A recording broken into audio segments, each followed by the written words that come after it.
ଆକାଶବାଣୀ।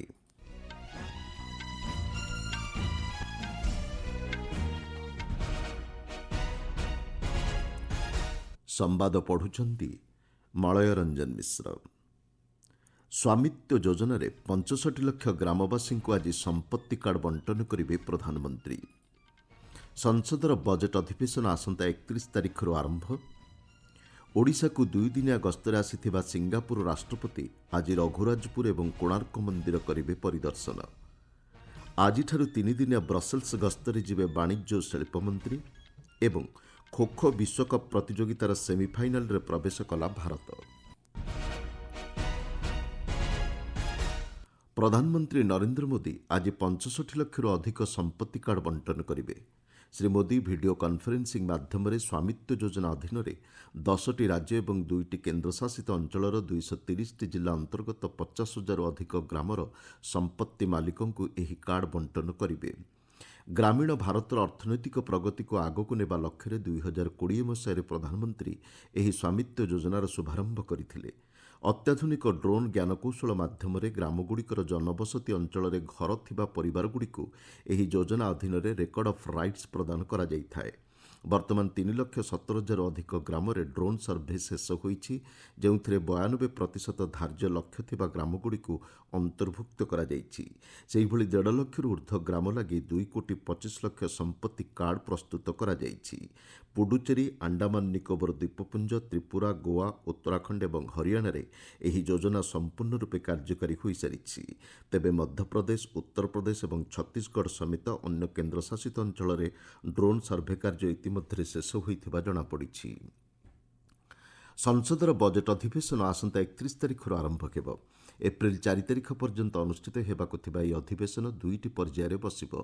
ଆସନ୍ତା 31 ତାରିଖରୁ ଫେବୃଆରୀ 13 ତାରିଖ ପର୍ଯ୍ୟନ୍ତ ବସିବାକୁ ଥିବା ପ୍ରଥମ ଅଧିବେଶନରେ 10ଟି କାର୍ଯ୍ୟ ଦିବସ ଏବଂ ମାର୍ଚ୍ଚ 10 ତାରିଖରୁ ଏପ୍ରିଲ 4 ତାରିଖ ପର୍ଯ୍ୟନ୍ତ ବସିବାକୁ ଥିବା ଦ୍ୱିତୀୟ ଅଧିବେଶନରେ 18ଟି କାର୍ଯ୍ୟ ଦିବସ ରହିଛି। ଅଧିବେଶନର ପ୍ରଥମ ଦିନରେ ରାଷ୍ଟ୍ରପତି ଦ୍ରୌପଦୀ ମୁର୍ମୁ ଉଭୟ ସଦନର ମିଳିତ ଅଧିବେଶନକୁ ସମ୍ବୋଧନ କରିବେ। ଫେବୃଆରୀ 1ରେ ଅର୍ଥମନ୍ତ୍ରୀ ନିର୍ମଳା ସୀତାରମଣ 2025-26 ଆର୍ଥିକ ବର୍ଷ ପାଇଁ ବଜେଟ୍ ଆଗତ କରିବେ। ପ୍ରତିରକ୍ଷା ଏବଂ ନିରାପତ୍ତା କ୍ଷେତ୍ରରେ ବୃଦ୍ଧି ପାଉଥିବା ଆହ୍ୱାନକୁ ଦୃଷ୍ଟିରେ ରଖି ଦେଶର ସୁରକ୍ଷାକୁ ଅଧିକ ସୁଦୃଢ଼ କରିବା ଉପରେ ପ୍ରତିରକ୍ଷା ମନ୍ତ୍ରୀ ରାଜନାଥ ସିଂ ଗୁରୁତ୍ୱ ଆରୋପ କରିଛନ୍ତି। ଗତବର୍ଷକୁ ନାଭାଲ ସିଭିଲିଆନ୍ସ ବର୍ଷ ଭାବେ ପାଳନ କରିବା ପରିପ୍ରେକ୍ଷୀରେ ଗତକାଲି ନୂଆଦିଲ୍ଲୀଠାରେ ଆୟୋଜିତ ଏକ କାର୍ଯ୍ୟକ୍ରମରେ ଯୋଗଦେଇ ମନ୍ତ୍ରୀ ଶ୍ରୀ ସିଂ ଏହା କହିଛନ୍ତି। ଦେଶପ୍ରେମ, ବୀରତା ଏବଂ ଶୃଙ୍ଖଳା ସୈନିକଙ୍କୁ ବିଭିନ୍ନ ଆହ୍ୱାନର ମୁକାବିଲା କରିବା ଦିଗରେ ମନୋବଳ ପ୍ରଦାନ କରିବା ସହ ସୁରକ୍ଷା କ୍ଷେତ୍ରକୁ ଅଧିକ ସୁଦୃଢ଼ କରିଥାଏ ବୋଲି ପ୍ରତିରକ୍ଷା ମନ୍ତ୍ରୀ କହିଛନ୍ତି। ଦେଶର ଅର୍ଥନୈତିକ ସମୃଦ୍ଧି, ସାମୁଦ୍ରିକ ନିରାପତ୍ତା, ଆଞ୍ଚଳିକ ସୁରକ୍ଷା ଏବଂ ଯାତାୟାତର ସ୍ୱାଧୀନତା ଉପରେ ଅଧିକ ନିର୍ଭରଶୀଳ ବୋଲି ସେ କହିଛନ୍ତି। ଏହିସବୁ କ୍ଷେତ୍ରଗୁଡ଼ିକର ସୁରକ୍ଷା ତଥା ରକ୍ଷଣାବେକ୍ଷଣ ଜରୁରୀ। ସାଇବର ସୁରକ୍ଷା ସାମୁଦ୍ରିକ ସୁରକ୍ଷାର ଏକ ଗୁରୁତ୍ୱପୂର୍ଣ୍ଣ ଦିଗ ଭାବେ ଉଲ୍ଲେଖ କରି ପ୍ରତିରକ୍ଷା ମନ୍ତ୍ରୀ ଶ୍ରୀ ସିଂ କହିଛନ୍ତି, ଏ କ୍ଷେତ୍ରରେ ରହିଥିବା ଆହ୍ୱାନକୁ ଅଧିକ ସତର୍କତାର ସହ ମୁକାବିଲା କରିବାର ଆବଶ୍ୟକତା ରହିଛି। ଓଡ଼ିଶାକୁ ଦୁଇଦିନିଆ ଗସ୍ତରେ ଆସିଥିବା ସିଙ୍ଗାପୁର ରାଷ୍ଟ୍ରପତି ଥର୍ମନ ଷଣ୍ମୁଗରତ୍ନମ୍ ଆଜି ପୁରୀ ଜିଲ୍ଲାର ରଘୁରାଜପୁର ଐତିହ୍ୟ ଗ୍ରାମ ଏବଂ ଅର୍କକ୍ଷେତ୍ର କୋଣାର୍କ ମନ୍ଦିର ପରିଦର୍ଶନ କରିବେ। ଏଥିସହ ଭୁବନେଶ୍ୱର ଉପକଣ୍ଠ ଅନ୍ଧାରୁଆଠାରେ ଟିକା ଉତ୍ପାଦନ କାରଖାନା ପରିଦର୍ଶନ କରିବାର କାର୍ଯ୍ୟସୂଚୀ ରହିଛି। ଭାରତ ସିଙ୍ଗାପୁର ମଧ୍ୟରେ ବିଭିନ୍ନ କ୍ଷେତ୍ରରେ ସହଯୋଗ ବୃଦ୍ଧି ଲାଗି ଭୁବନେଶ୍ୱରଠାରେ ଗତକାଲି 8ଟି ବୁଝାମଣାପତ୍ର ସ୍ୱାକ୍ଷରିତ ହୋଇଛି। ସିଙ୍ଗାପୁର ରାଷ୍ଟ୍ରପତି ଓ ମୁଖ୍ୟମନ୍ତ୍ରୀ ମୋହନ ଚରଣ ମାଝୀଙ୍କ ଉପସ୍ଥିତିରେ ବିଶ୍ୱ ଦକ୍ଷତା କେନ୍ଦ୍ର ପରିସରରେ ଏହି ବୁଝାମଣାପତ୍ରଗୁଡ଼ିକ ସ୍ୱାକ୍ଷରିତ ହୋଇଛି। ଅକ୍ଷୟ ଶକ୍ତି, ଇଣ୍ଡଷ୍ଟ୍ରିଆଲ ପାର୍କ, ନୂତନ ସହରୀ ବିକାଶ, ସେମିକଣ୍ଡକ୍ଟର କ୍ଷେତ୍ରରେ ଦକ୍ଷତା ବିକାଶ, green hydrogen corridor, petroleum, petrochemicals ଏବଂ ରାସାୟନିକ କ୍ଷେତ୍ରରେ ନିବେଶ ଆଦି ଏଥିରେ ଅନ୍ତର୍ଭୁକ୍ତ। ରାଷ୍ଟ୍ରପତି ଶ୍ରୀ ଷଣ୍ମୁଗରତ୍ନମ୍ ଓ ତାଙ୍କ ସହ ଆସିଥିବା ଉଚ୍ଚସ୍ତରୀୟ ପ୍ରତିନିଧି ମଣ୍ଡଳୀ ଗତକାଲି ଭୁବନେଶ୍ୱରସ୍ଥିତ ବିଶ୍ୱ ଦକ୍ଷତା କେନ୍ଦ୍ର ପରିଦର୍ଶନ କରିଥିଲେ। ଦକ୍ଷତା ବିକାଶ ଏବଂ ନବସୃଜନକୁ ପ୍ରୋତ୍ସାହିତ କରିବାରେ ଓଡ଼ିଶାର ପଦକ୍ଷେପକୁ ସେ ଉଚ୍ଚ ପ୍ରଶଂସା କରିଥିଲେ। ଆସନ୍ତା 28 ଏବଂ 29 ତାରିଖରେ ହେବାକୁ ଥିବା Utkarsh Odisha make in Odisha conclave ପୂର୍ବରୁ ସିଙ୍ଗାପୁର ରାଷ୍ଟ୍ରପତିଙ୍କର ଏହା ପ୍ରଥମ ରାଜ୍ୟ ଗସ୍ତ। ବ୍ୟାଙ୍କ ଜମା ଖାତା ଏବଂ ଲକରଗୁଡ଼ିକରେ ନୋମିନିଙ୍କ ନାମ ସୁନିଶ୍ଚିତ କରିବାକୁ ଭାରତୀୟ ରିଜର୍ଭ ବ୍ୟାଙ୍କ ବ୍ୟାଙ୍କଗୁଡ଼ିକୁ ନିର୍ଦ୍ଦେଶ ଦେଇଛି। ଜମାକାରୀଙ୍କ ପରଲୋକ କ୍ଷେତ୍ରରେ ପରିବାର ସଦସ୍ୟଙ୍କ ଦାବିର ଶୀଘ୍ର ସମାଧାନ କ୍ଷେତ୍ରରେ ଏହା ସହାୟକ ହେବ ବୋଲି ରିଜର୍ଭ ବ୍ୟାଙ୍କ କହିଛି। ଆର୍ବିଆଇ ପକ୍ଷରୁ ଗତକାଲି ଏ ସଂକ୍ରାନ୍ତରେ ବିଜ୍ଞପ୍ତି ଜାରି ହୋଇଛି। ଆସନ୍ତା 31 ତାରିଖ ସୁଦ୍ଧା ତ୍ରୈମାସିକ ଭିତ୍ତିରେ ଆର୍ବିଆଇର ଡାକ୍ସ ପୋର୍ଟାଲରେ ଏ ସଂକ୍ରାନ୍ତ ସବିଶେଷ ତଥ୍ୟ ପ୍ରଦାନ କରିବାକୁ ବ୍ୟାଙ୍କଗୁଡ଼ିକୁ କୁହାଯାଇଛି। ନିକଟରେ ହୋଇଥିବା ଏକ ସମୀକ୍ଷାରୁ ଜଣାପଡ଼ିଛି, ବହୁ ସଂଖ୍ୟକ ଜମା ଖାତା ଏବଂ ଲକରରେ ଜମାକାରୀ ନୋମିନିଙ୍କ ନାମ ଉଲ୍ଲେଖ କରିନାହାନ୍ତି। ଏହାକୁ ଦୃଷ୍ଟିରେ ରଖି ଆର୍ବିଆଇ ପକ୍ଷରୁ ଏହି ପଦକ୍ଷେପ ନିଆଯାଇଛି। ଆପଣମାନେ ସମ୍ବାଦ ଶୁଣୁଛନ୍ତି ଆକାଶବାଣୀରୁ। ବାଣିଜ୍ୟ ଓ ଶିଳ୍ପମନ୍ତ୍ରୀ ପୀୟୂଷ ଗୋୟଲ ଆଜିଠାରୁ 3 ଦିନିଆ ବ୍ରସେଲ୍ସ ଗସ୍ତରେ ଯିବେ। ଏହି ଅବସରରେ ୟୁରୋପୀୟ ବାଣିଜ୍ୟ ଅର୍ଥନୈତିକ ନିରାପତ୍ତା ଆୟୋଗର କମିଶନର ମାରୋସ ସେଫ୍କୋଭିକ୍ଙ୍କ ସହ ଶ୍ରୀ ଗୋୟଲ ଆଲୋଚନା କରିବେ। ବାଣିଜ୍ୟ ଶିଳ୍ପ ମନ୍ତ୍ରଣାଳୟ ପକ୍ଷରୁ ମିଳିଥିବା ସୂଚନା ଅନୁଯାୟୀ ଭାରତ ଓ ୟୁରୋପୀୟ ସଂଘ ମୁକ୍ତ ବାଣିଜ୍ୟ ଚୁକ୍ତି ଏବଂ ଅନ୍ୟାନ୍ୟ ଦ୍ୱିପାକ୍ଷିକ ପ୍ରସଙ୍ଗ ଏହି ଆଲୋଚନାରେ ସ୍ଥାନ ପାଇବ। ବାଣିଜ୍ୟ କ୍ଷେତ୍ରରେ ରହିଥିବା ସମସ୍ୟାଗୁଡ଼ିକର ସମାଧାନ ଦିଗରେ ଉଭୟ ପକ୍ଷ ଆଲୋଚନା କରିବାର କାର୍ଯ୍ୟସୂଚୀ ରହିଛି। ମନ୍ତ୍ରୀ ଶ୍ରୀ ଗୋୟଲଙ୍କର ଏହି ଗସ୍ତ ୟୁରୋପୀୟ ସଂଘ ସହିତ ବାଣିଜ୍ୟ ଓ ନିବେଶ କ୍ଷେତ୍ରରେ ସମ୍ପର୍କ ବୃଦ୍ଧି ଲାଗି ଭାରତର ପ୍ରତିବଦ୍ଧତାକୁ ଦର୍ଶାଉଛି। ମନ୍ତ୍ରଣାଳୟ କହିଛି, ଏହି ଗସ୍ତ ଅବସରରେ ମନ୍ତ୍ରୀ ଶ୍ରୀ ଗୋୟଲ ବେଲଜିୟମ ଶିଳ୍ପ ପ୍ରତିନିଧି ଏବଂ ଭାରତୀୟ ସମୁଦାୟଙ୍କ ସହ ଆଲୋଚନା କରିବାର କାର୍ଯ୍ୟସୂଚୀ ରହିଛି। 70 ଆସନ ବିଶିଷ୍ଟ ଦିଲ୍ଲୀ ବିଧାନସଭା ନିର୍ବାଚନ ଲାଗି ଗତକାଲି ନାମାଙ୍କନପତ୍ର ଦାଖଲ ପ୍ରକ୍ରିୟା ଶେଷ ହୋଇଛି। 1000 ଊର୍ଦ୍ଧ୍ୱ ପ୍ରାର୍ଥୀ ଏହି ନିର୍ବାଚନ ଲାଗି ନାମାଙ୍କନପତ୍ର ଦାଖଲ କରିଛନ୍ତି।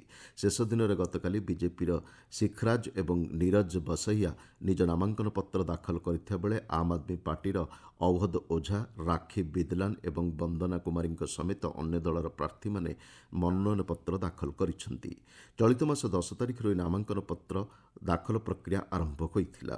ପ୍ରାର୍ଥୀପତ୍ରଗୁଡ଼ିକ ଆଜି ଯାଞ୍ଚ କରାଯିବ। ଆସନ୍ତା ସୋମବାର ହେଉଛି ପ୍ରାର୍ଥୀପତ୍ର ପ୍ରତ୍ୟାହାରର ଶେଷ ଦିବସ। ଆସନ୍ତା ମାସ 5 ତାରିଖ ଦିନ ଦିଲ୍ଲୀ ବିଧାନସଭା ଲାଗି ଏକକ ପର୍ଯ୍ୟାୟରେ ନିର୍ବାଚନ ଅନୁଷ୍ଠିତ ହେବ। ଫେବୃଆରୀ 8 ତାରିଖ ଦିନ ଭୋଟ ଗଣତି ହୋଇ ଫଳାଫଳ ଘୋଷଣା କରାଯିବ। ଉତ୍ତରପ୍ରଦେଶର ପ୍ରୟାଗରାଜଠାରେ ଚାଲିଥିବା ମହାକୁମ୍ଭ ମେଳାରେ ବହୁ ସଂଖ୍ୟକ ଶ୍ରଦ୍ଧାଳୁଙ୍କର ସମାଗମ ହୋଇଛି। ଶ୍ରଦ୍ଧାଳୁମାନେ ତ୍ରିବେଣୀ ସଙ୍ଗମରେ ପବିତ୍ର ସ୍ନାନ କରୁଛନ୍ତି। ଦେଶ ବିଦେଶର ଶ୍ରଦ୍ଧାଳୁଙ୍କ ସମାଗମ ଦ୍ୱାରା ସ୍ଥାନୀୟ ଅର୍ଥନୀତି ଏବଂ ବ୍ୟବସାୟକୁ ପ୍ରୋତ୍ସାହନ ପ୍ରଦାନ କରୁଛି। ବିଭିନ୍ନ କ୍ଷେତ୍ରରେ ବ୍ୟବସାୟ 30ରୁ 40% ବୃଦ୍ଧି ପାଇଥିବା ଜଣାପଡ଼ିଛି। ମୌନି ଅମାବାସ୍ୟା ଦିନ ବ୍ୟବସାୟ ଆହୁରି ବୃଦ୍ଧି ପାଇବ ବୋଲି ସ୍ଥାନୀୟ ବ୍ୟବସାୟୀ ଆଶା ରଖିଛନ୍ତି। ମହାକୁମ୍ଭ ମେଳାରୁ 2 ଲକ୍ଷ କୋଟି ଟଙ୍କାର ରାଜସ୍ୱ ଆଦାୟ ହେବ ବୋଲି ଆଶା କରାଯାଉଛି। ଖୋଖୋ ବିଶ୍ୱକପ୍ ପ୍ରତିଯୋଗିତାରେ ଭାରତର ପୁରୁଷ ଏବଂ ମହିଳା ଦଳ ସେମିଫାଇନାଲ୍ ପର୍ଯ୍ୟାୟକୁ ଉନ୍ନୀତ ହୋଇଛନ୍ତି। ନୂଆଦିଲ୍ଲୀଠାରେ ଚାଲିଥିବା ଏହି ପ୍ରଥମ ବିଶ୍ୱକପ୍ ପ୍ରତିଯୋଗିତାର ଗତକାଲିର କ୍ୱାର୍ଟର ଫାଇନାଲ୍ ମ୍ୟାଚ୍ରେ ଉଭୟ ପୁରୁଷ ଏବଂ ମହିଳା ଦଳ ବିଜୟୀ ହୋଇଥିଲେ। ଉଭୟ ପୁରୁଷ ଏବଂ ମହିଳା ଦଳ ସେମିଫାଇନାଲ୍ ପର୍ଯ୍ୟାୟରେ ଦକ୍ଷିଣ ଆଫ୍ରିକାକୁ ଭେଟିବେ। ଗତକାଲିର ପୁରୁଷ ବର୍ଗ କ୍ୱାର୍ଟର ଫାଇନାଲ୍ରେ ଭାରତ ଶ୍ରୀଲଙ୍କାକୁ ପରାସ୍ତ କରିଛି। ପୁରୁଷ ବର୍ଗର ପ୍ରଥମ ସେମିଫାଇନାଲ୍ ଇରାନ ଏବଂ ନେପାଳ ମଧ୍ୟରେ ଖେଳାଯିବ। ସେହିପରି ମହିଳା ବର୍ଗରେ ଗତକାଲିର କ୍ୱାର୍ଟର ଫାଇନାଲ୍ରେ ଭାରତ ବାଂଲାଦେଶକୁ ହରାଇ ଦେଇଛି। ଏହି ବର୍ଗରେ ପ୍ରଥମ ସେମିଫାଇନାଲ୍ରେ ଉଗାଣ୍ଡା ଏବଂ ନେପାଳ ପରସ୍ପରକୁ ଭେଟିବେ। ଇଣ୍ଡିଆ ଓପନ୍ ବ୍ୟାଡ୍ମିଣ୍ଟନ ପ୍ରତିଯୋଗିତାରେ ଚିରାଗ ସେଟ୍ଟି ଏବଂ ସାତ୍ୱିକ ସାଇରାଜ ରାଙ୍କିରେଡ୍ଡୀଙ୍କ ଯୋଡ଼ି ଆଜି ସେମିଫାଇନାଲ୍ ଖେଳିବେ। ନୂଆଦିଲ୍ଲୀର କେଡି ଯାଦବ ଇଣ୍ଡୋର ଷ୍ଟାଡିୟମ୍ରେ ଆଜି ସନ୍ଧ୍ୟାରେ ଏହି ଭାରତୀୟ ଯୋଡ଼ି ତୃତୀୟ ମାନ୍ୟତାପ୍ରାପ୍ତ ମାଲେସିଆର ଗୋହ ସେଫେଇ ଏବଂ ନୁର୍ ଇଜୁଦ୍ଦିନ୍ଙ୍କ ଯୋଡ଼ିକୁ ଭେଟିବେ। କ୍ୱାର୍ଟର ଫାଇନାଲ୍ରେ ଗତକାଲି ଭାରତୀୟ ଯୋଡ଼ି ଦକ୍ଷିଣ କୋରିଆର ଜିନ୍ ୟୋଙ୍ଗ ଏବଂ କାଙ୍ଗ ମିନ୍ ହ୍ୟୁଙ୍କ ଯୋଡ଼ିକୁ 21-10 ଏବଂ 21-17 ପଏଣ୍ଟରେ ପରାସ୍ତ କରିଥିଲେ। ହକି ଇଣ୍ଡିଆ ଲିଗ୍ର ମହିଳା ବର୍ଗର ଗତକାଲି ଅନୁଷ୍ଠିତ ମ୍ୟାଚ୍ରେ ଦିଲ୍ଲୀ ଏସ୍ଜି ପାଇପର୍ସ ବିଜୟୀ ହୋଇଛି। ରାଞ୍ଚିର ଜୟପାଲ ସିଂ ହକି ଷ୍ଟାଡିୟମ୍ଠାରେ ଖେଳାଯାଇଥିବା ଏହି ମ୍ୟାଚ୍ରେ ଦିଲ୍ଲୀ ସୁରମା ହକି କ୍ଲବ୍କୁ 2-0 ଗୋଲ୍ରେ ପରାସ୍ତ କରିଛି। ପ୍ରଥମ 2ଟି ମ୍ୟାଚ୍ର ପରାଜୟ ପରେ ଦିଲ୍ଲୀ ଗତକାଲି ବିଜୟ ହାସଲ କରି 3ଟି ମ୍ୟାଚ୍ରୁ ଏପର୍ଯ୍ୟନ୍ତ 3 ପଏଣ୍ଟ ହାସଲ କରିଛି। ସାଚି ରାହ ବେଙ୍ଗଲ ଟାଇଗର୍ସ ଏବଂ ଓଡ଼ିଶା ୱାରିୟର୍ସ ମଧ୍ୟରେ ପରବର୍ତ୍ତୀ ମ୍ୟାଚ୍ ଖେଳାଯିବ।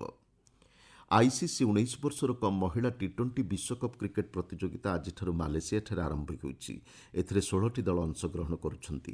4ଟି ଗ୍ରୁପ୍ରେ ସେମାନଙ୍କୁ ବିଭକ୍ତ କରାଯାଇଛି। ଗ୍ରୁପ୍ ଏରେ ଭାରତ ସହ ମାଲେସିଆ, ଶ୍ରୀଲଙ୍କା ଏବଂ ୱେଷ୍ଟଇଣ୍ଡିଜ୍ ସ୍ଥାନିତ ହୋଇଛନ୍ତି। ଆସନ୍ତାକାଲି ଭାରତ ଏବଂ ୱେଷ୍ଟଇଣ୍ଡିଜ୍ ମଧ୍ୟରେ ମ୍ୟାଚ୍ ଖେଳାଯିବ। ମୁଖ୍ୟ ସମ୍ବାଦଗୁଡ଼ିକ ପୁଣି ଥରେ। ସ୍ୱାମିତ୍ୱ ଯୋଜନାରେ 65 ଲକ୍ଷ ଗ୍ରାମବାସୀଙ୍କୁ ଆଜି ସମ୍ପତ୍ତି କାର୍ଡ ବଣ୍ଟନ କରିବେ ପ୍ରଧାନମନ୍ତ୍ରୀ।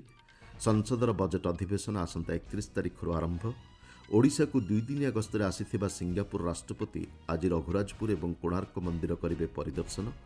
ଆଜିଠାରୁ ତିନିଦିନିଆ ବ୍ରସେଲ୍ସ ଗସ୍ତରେ ଯିବେ ବାଣିଜ୍ୟ ଓ ଶିଳ୍ପମନ୍ତ୍ରୀ ଏବଂ ଖୋଖୋ ବିଶ୍ୱକପ୍ ପ୍ରତିଯୋଗିତାର ସେମିଫାଇନାଲ୍ରେ ପ୍ରବେଶ କଲା ଭାରତ। ସମ୍ବାଦ ଶେଷ ହେଲା। ଅଧିକ ସମ୍ବାଦ ପାଇଁ ଆପଣମାନେ newsair.gov.in ୱେବସାଇଟ୍ ଏବଂ ନ୍ୟୁଜ୍ ଅନ୍ ଏଆଇଆର୍ ଆପ୍ରେ ଲଗ୍ଇନ୍ କରିପାରିବେ।